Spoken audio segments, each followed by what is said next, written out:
Friends, आपका स्वागत है सिविलियन क्लासेस में। तो प्यारे बच्चों, आज हम बात करेंगे जियोटेक्निकल इंजीनियरिंग के बारे में ना। तो प्यारे बच्चों, जियोटेक्निकल इंजीनियरिंग में हम लोग पढ़ रहे थे बियरिंग कैपेसिटी ऑफ सॉइल। तो प्यारे बच्चों, बियरिंग कैपेसिटी ऑफ सॉइल के बारे में बहुत सारी बातों पे हम लोग चर्चा किए, उस पर कुछ न्यूमेरिकल्स भी देखे। आज हम बात करेंगे effect of water table on A bearing capacity of soil. प्यारे बच्चों, वाटर टेबल का क्या इफेक्ट पड़ता है सॉइल के बियरिंग कैपेसिटी के ऊपर, उसके बारे में हम लोग चर्चा करेंगे, है ना। वाटर टेबल का क्या इफेक्ट पड़ता है किसी भी सॉइल के बियरिंग कैपेसिटी में। तो देखिए प्यारे बच्चों, मानते हैं कि ये कोई आपका फुटिंग है,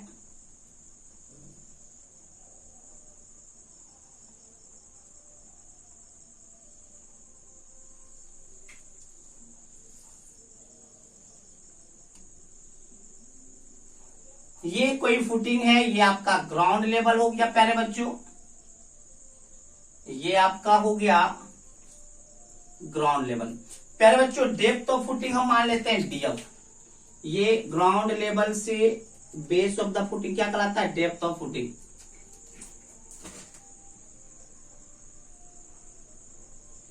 ये आपका कहला जाएगा depth of footing, depth of footing, ठीक है। चलिए, ये आपका कहलाएगा प्यारे बच्चों, ये आपका कहलाएगा width of footing BF, width of footing. चलिए, बहुत अच्छा। ये है आपका प्यारे बच्चों, क्या बोले थे, ग्राउंड लेवल। ये आपका क्या है, ग्राउंड लेवल। तो प्यारे बच्चों, ये आपका जो फुटिंग है, अब हम देखेंगे वाटर टेबल का क्या इफेक्ट पड़ेगा। नीचे क्या होगा प्यारे बच्चों, इधर आपका क्या होगा, सॉइल मास होगा पूरा, यहां भी सॉइल मास है, इधर सॉइल मास, इधर भी सॉइल मास होगा प्यारे बच्चों।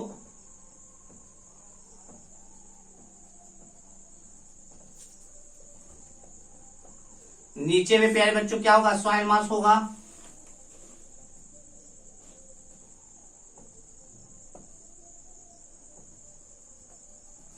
पूरा नीचे सॉइल मास होगा।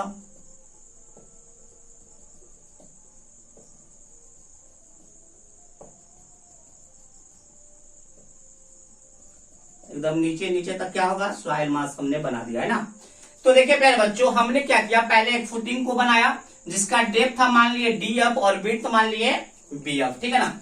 अब देखिए प्यारे बच्चों, मान लीजिए सुपर स्ट्रक्चर का ये लोड सह रहा होगा, कुछ ना कुछ ये लोड सह रहा होगा, कुछ ना कुछ ये फुटिंग क्या सह रहा होगा, लोड सह रहा होगा। मान लीजिए सुपर, इसके ऊपर अगर कोई सुपर स्ट्रक्चर है तो सुपर स्ट्रक्चर का ये लोड सह रहा होगा, कुछ ना कुछ लोड ये भी फुटिंग सह रहा होगा। अगर प्यारे बच्चों कहीं पे मान लीजिए आपका वाटर टेबल आ गया, मान लीजिए आपका वाटर टेबल यहां आ गया, या आपका वाटर टेबल मान लीजिए प्यारे बच्चों कहीं भी आ गया। वाटर टेबल समझते हैं ना प्यारे बच्चों, वाटर टेबल कहने का मतलब है, वाटर टेबल ऐसा एक लाइन होता है जिसके नीचे सिर्फ पानी का लेवल आ जाता है, जिसके नीचे पानी का लेवल। जैसे आप लोग चापाकल जब खुदवाते हैं तो देखते हैं ना, 20 मीटर, किसी का 100 फीट पे आ जाता है पानी, किसी का 90 फीट पे आ जाता है पानी, किसी का 200 फीट पे आ जाता है पानी। जितना फीट पे आपका क्या रहा, पानी आ रहा है, समझिए ग्राउंड लेवल से उतने नीचे में क्या है, आपका वाटर टेबल है। मतलब जहां से वाटर मिलना स्टार्ट हो जाता है वही आपका क्या कहलाता है। मान लीजिए ग्राउंड लेवल से इतना नीचे आपको क्या वाटर टेबल है, मतलब यहाँ के नीचे आपको पानी मिलना स्टार्ट हो जाएगा। तो प्यारे बच्चों ये बताइए, वाटर टेबल आ जाएगा मतलब पानी का अमाउंट अगर सॉइल में आ जाएगा तो क्या बियरिंग कैपेसिटी घटेगा या बढ़ेगा। तो ऑब्वियस बात है प्यारे बच्चों, बियरिंग कैपेसिटी घटेगा। अगर मान लीजिए यहाँ पे पानी हो गया तो लोड सहने का क्षमता घटेगा। अगर पूरा का पूरा मिट्टी होता तो सुपर स्ट्रक्चर के लोड कुछ ज्यादा सहता। बट वाटर टेबल के आ जाने के कारण, आप खुद ना सोचिए ना, पहले मान लीजिए पूरा में मिट्टी था, बट मान लीजिए प्यारे बच्चों यहाँ पे वाटर टेबल आ गया। इसका मतलब क्या, यहाँ के नीचे जो है मिट्टी सेचुरेट हो गया, मतलब अब लोड सहने का क्षमता उसका घट जाएगा। तो प्यारे बच्चों, due to the water table के कारण किसी भी सॉइल का बेयरिंग कैपेसिटी घटता है। तो हम क्या लिखेंगे प्यारे बच्चों, यहाँ पे लिखेंगे due to the due to the water table value of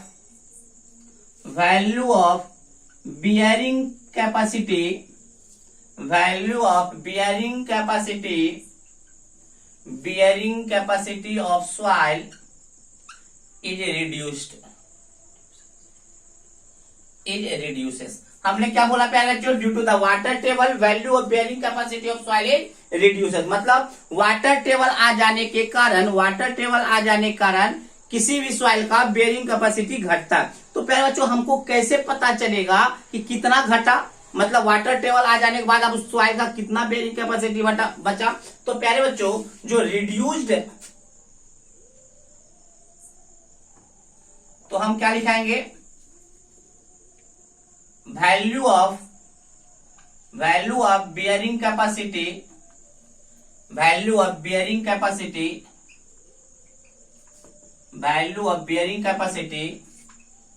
after comes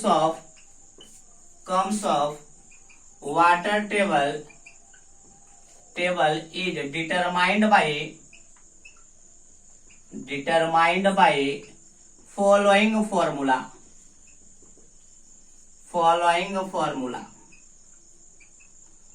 देखिए प्यारे बच्चों हमने क्या बोला, फिर से सुनिए। हमने बोला due to the water table के कारण किसी भी सॉइल का बेयरिंग कैपेसिटी में घटेगा। ऑब्वियस सी बात है, नीचे अगर ज्यादा सॉइल होगा, जितना हार्ड मिट्टी होगा उतना ज्यादा आपको क्या होगा, लोड सहने का क्षमता बढ़ेगा। लिक्विड अगर हो जाएगा, लूज सॉइल हो जाएगा, तो ऑब्वियस बात है कि लोड सहने का क्षमता घट जाएगा। और पानी आ जाने के कारण सॉइल क्या हो जाता है, लूज हो जाता है, तो आपका पक्का है कि बेयरिंग कैपेसिटी घटेगा। तो हमने यही बात लिखा है, due to the water table value of bearing capacity of soil is reduces. चलिए बहुत अच्छा। अब हमको पता करना है कि रिड्यूस कितना, मतलब कितना घटने के बाद कितना होता है। तो value of bearing capacity after comes of water table is determined by following formula, मतलब किसी भी सॉइल का बेयरिंग कैपेसिटी का फार्मूला क्या होगा जब वाटर टेबल आ जाता है तब। तो प्यारे बच्चों देखिए, पहले बताइए अल्टीमेट बेयरिंग कैपेसिटी का फार्मूला हमने क्या लिखाया था, याद कीजिए प्यारे बच्चों। अल्टीमेट बेयरिंग कैपेसिटी जिसको हम क्यू से डिनोट करते थे, ये आपका फार्मूला होता था CNC प्लस गामा DFNQ, ये फॉर्मूला होता था, प्लस 0.5 गामा BFN गामा, ये फॉर्मूला होता था कि नहीं याद। मगर ये फॉर्मूला होता था किसके लिए, स्ट्रिप फुटिंग के लिए। किसके लिए, स्ट्रिप फुटिंग के लिए। अगर वही आपका सर्कुलर फुटिंग होता तो 1.3 CNC plus gamma DFNQ plus 0.3 gamma BFN gamma. अगर स्क्वायर फुटिंग होता था तो 1.3 CNC plus gamma DFNQ plus 0.4 gamma BN gamma, ये फॉर्मूला होता था। तो फिलहाल प्यारे बच्चों हम ये जो फॉर्मूला लिखे वो किसके लिए लिखे हैं, स्ट्रिप फुटिंग के लिए। किसके लिए लिखे हैं, क्योंकि कॉमन जो फुटिंग होता है स्ट्रिप फुटिंग ही होता है, तो हमने स्ट्रिप फुटिंग के लिए लिखा। अगर सर्कुलर फुटिंग होगा तो फॉर्मूला हम लोग वही कर लेंगे 1.3 और यहाँ पे 0.3 सर्कुलर के लिए। तो प्यारे बच्चों ये तो वो फॉर्मूला है अल्टीमेट बेयरिंग कैपेसिटी का जिसमें वाटर टेबल का कोई जिक्र नहीं था। बट अब वाटर टेबल आ जाएगा तो फॉर्मूले में क्या थोड़ा सा बढ़ जाता है, थोड़ा सा मॉडिफाई हो जाता है। वाटर टेबल के कारण यहाँ पर एक टर्म आता है RW1 और यहाँ पर एक टर्म और बढ़ जाता है RW2। देखिए प्यारे बच्चों हमने क्या बोला, वाटर टेबल आ जाने के कारण दो टर्म बढ़ गया है, RW1 और RW2। देखिए प्यारे बच्चों क्या फॉर्मूला, मेन फॉर्मूला यही है कि वाटर टेबल आ जाने के बाद किसी भी सॉइल का बेयरिंग कैपेसिटी कैसे निकालते हैं वो हमने आपको यहाँ पे बताया। चलिए तो ये फॉर्मूला हो गया प्यारे बच्चों, चलिए बहुत ही अच्छी बात है। बाकी CNC क्या है, गामा DFNQ क्या है, गामा BN गामा क्या, वो हमको पता है। हम सिर्फ यहाँ पे देखेंगे RW1 एंड RW2 क्या है, रिडक्शन फैक्टर है। क्या है, reduction factor due to water table. Water table के कारण ये क्या है, ये रिडक्शन फैक्टर है। क्या है, रिडक्शन फैक्टर है। प्यारे बच्चों याद रखिएगा RW1 एंड RW2 का मैक्सिमम वैल्यू 1 होता है, आगे लिखा देंगे। तो चलिए प्यारे बच्चों RW1 निकालेंगे कैसे, तो RW1 होता है प्यारे बच्चों 0.5 इंटू 1 प्लस ZW1 बटे DF। DF करने का मतलब क्या है, डेप्थ ऑफ फुटिंग। क्या है प्यारे बच्चों? Depth of footing. Rw2 क्या है? Rw2 है 0.51 प्लस ZW2 बटे BF देखिए देखिए प्यारे बच्चों, Rw1 एंड Rw2 जो है आपका रिडक्शन फैक्टर है due to the water table. Water table के कारण Rw1 और Rw2 क्या कहलाता है? रिडक्शन फैक्टर कहलाता है। Rw1 का जो फॉर्मूला होता है 0.5 इंटू 1 प्लस ZW1 बटे DF और Rw2 का होता है 0.5 1 प्लस ZW2 बटे BF। अब देखिए प्यारे बच्चों, पहला बात तो ये समझिएगा कि वाटर टेबल का जो इफेक्ट होता है, वाटर टेबल का जो इफेक्ट होता है वो फुटिंग के बेस से विड्थ ऑफ फुटिंग के बराबर। मतलब हमने क्या बोला कि वाटर टेबल का इफेक्ट जो होता है वो बेस ऑफ फुटिंग से BF दूरी तक ही होता है। अगर आपका वाटर टेबल इस BF दूरी के नीचे अगर होगा तो कोई भी इफेक्ट आपका वाटर टेबल का नहीं होता है बियरिंग कैपेसिटी में। बात समझ में आया? हमने क्या बोला, थोड़ा सा इसमें कॉन्सेप्ट ज्यादा है, थोड़ा सा आपको ध्यान लगाकर सुनना पड़ेगा, ध्यान लगा के समझना पड़ेगा और न्यूमेरिकल के मदद से इसको हम बहुत ही अच्छे से समझ भी लेंगे। ठीक है ना? फिर भी हम समझने का भी कोशिश करें, थोड़ा सा इसमें आपको मतलब आपको ज्यादा ध्यान देने का जरूरत है, बस ये जानिए, है ना? तो हमने क्या बोला प्यारे बच्चों, अगर आपका वाटर टेबल का जो डेप्थ है ना बेस ऑफ फुटिंग से BF दूरी से भी नीचे है, बेस ऑफ द फुटिंग से BF दूरी से भी नीचे है, तो वाटर टेबल का कोई इफेक्ट नहीं पड़ता है किसमें? बियरिंग कैपेसिटी में। ठीक है ना? चलिए अब देखिए प्यारे बच्चों, ZW देखिए 0.5 तो नंबर है, DF डेप्थ ऑफ फुटिंग है, BF आपका विड्थ ऑफ फुटिंग है। अब बात करते हैं ZW1 क्या है और ZW2 क्या है। देखिए प्यारे बच्चों, ZW1 क्या है?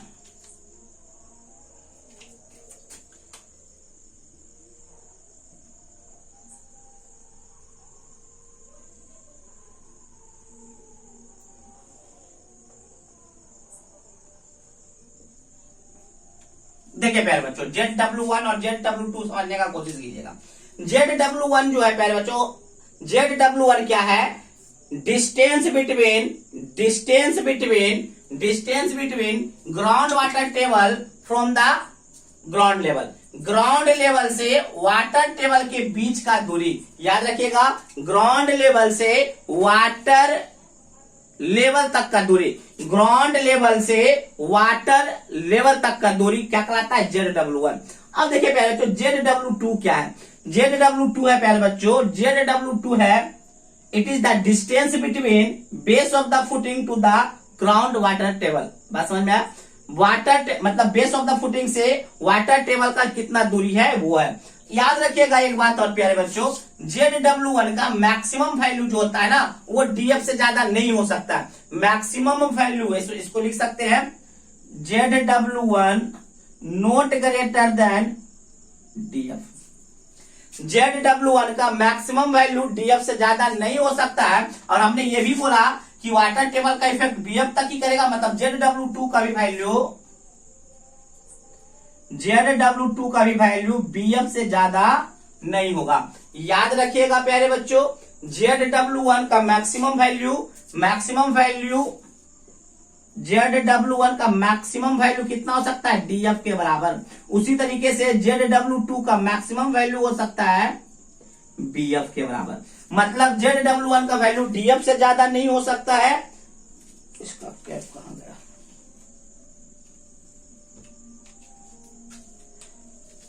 ZW1 का वैल्यू DF से ज्यादा नहीं हो सकता है और ZW2 का वैल्यू BF से ज्यादा नहीं हो सकता है। दैट मीन्स ZW1 का मैक्सिमम वैल्यू DF के बराबर हो सकता है और ZW2 का मैक्सिमम वैल्यू BF के बराबर होगा। इतना बात समझ में आ गया प्यारे बच्चों? अब देखिए मैक्सिमम वैल्यू ZW1 का कितना है? DF। अगर यहाँ पे DF आप पुट कीजिएगा तो DF बटे DF 1 प्लस 1 2 और 2 इंटू 0.5 कितना हो जाएगा? RW1। तो प्यारे बच्चों उसी तरीके से मैक्सिमम वैल्यू ऑफ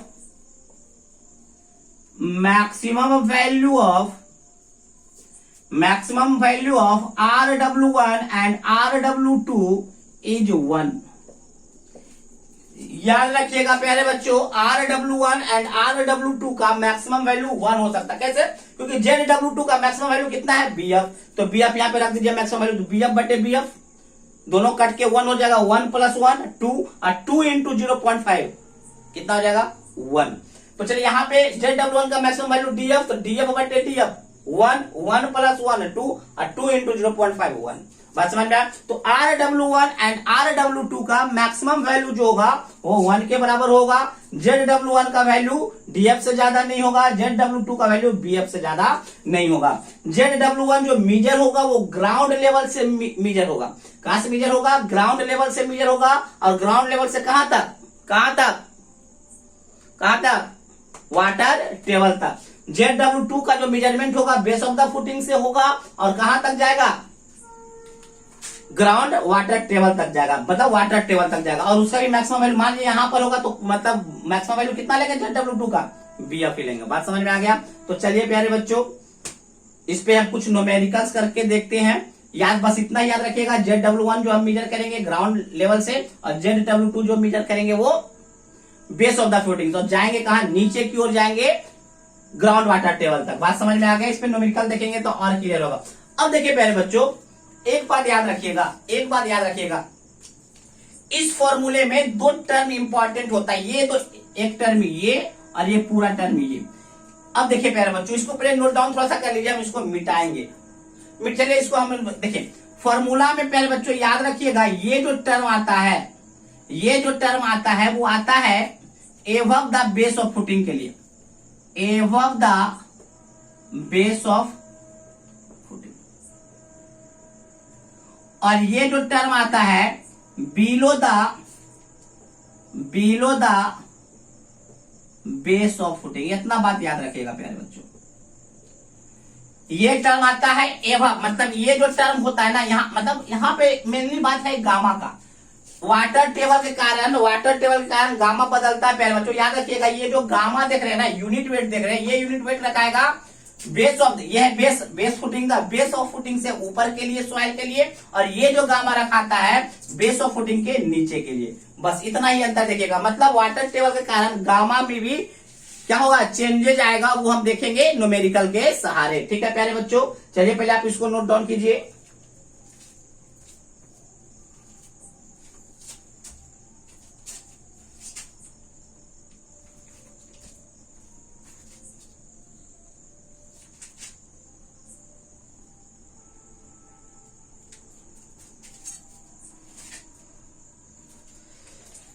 फिर से समझ लीजिएगा प्यारे बच्चों, हमने क्या बोला, यही देखिए वाटर टेबल का इफेक्ट आएगा, यही फॉर्मूला यूज करेंगे। इसमें Rw1 और Rw2 आ जाता है, Rw1 एंड Rw2 आ जाता है, मतलब reduction factor due to water table आता है। यहाँ पे Rw1 का फॉर्मूला ये है, Rw2 का फॉर्मूला ये है। ठीक है ना? अब देखिए ZW1 क्या है प्यारे बच्चों? याद रखिएगा, कहाँ कहीं लिख देते हैं क्या? ऊपर वाला मिटा रहे हैं प्यारे बच्चों, ऊपर वाला मिटा देते हैं।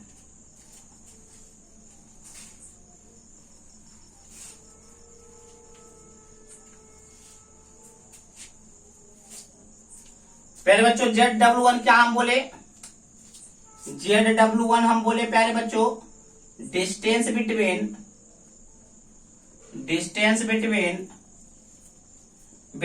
Ground level to water table and maximum value पहले लिखा दिया है कि कितना होता है? DF से ज्यादा नहीं हो सकता है। ZW2 क्या है? Distance between base of footing to water table, याद रखिएगा। ठीक है ना? और ZW2 का मैक्सिमम वैल्यू BF। तो प्यारे बच्चों आज के लिए बस इतना ही। अगले क्लास में हम इसी टॉपिक पर, मतलब इफेक्ट ऑफ वाटर टेबल पे हम एक न्यूमेरिकल देखेंगे। बस यही सारा थ्योरी वहां पे अप्लाई करेंगे। इसको बार बार देखिएगा, बार बार इसको रिपीट कीजिएगा। और किसी भी तरीके का अगर प्रॉब्लम होगा तो आप इस नंबर पे कॉल कीजिएगा, 94 70 87 90 60 वाले पे नंबर पे कॉल भी कर सकते हैं और इस पे व्हाट्सएप भी कर सकते हैं। ठीक है प्यारे बच्चों, तो चलिए आज के लिए बस इतना ही। अगले क्लास में हम लोग मिलते हैं बियरिंग कैपेसिटी, मतलब effect of water table on bearing capacity के न्यूमेरिकल के ऊपर। ठीक है ना? चलिए आज के लिए बस इतना ही।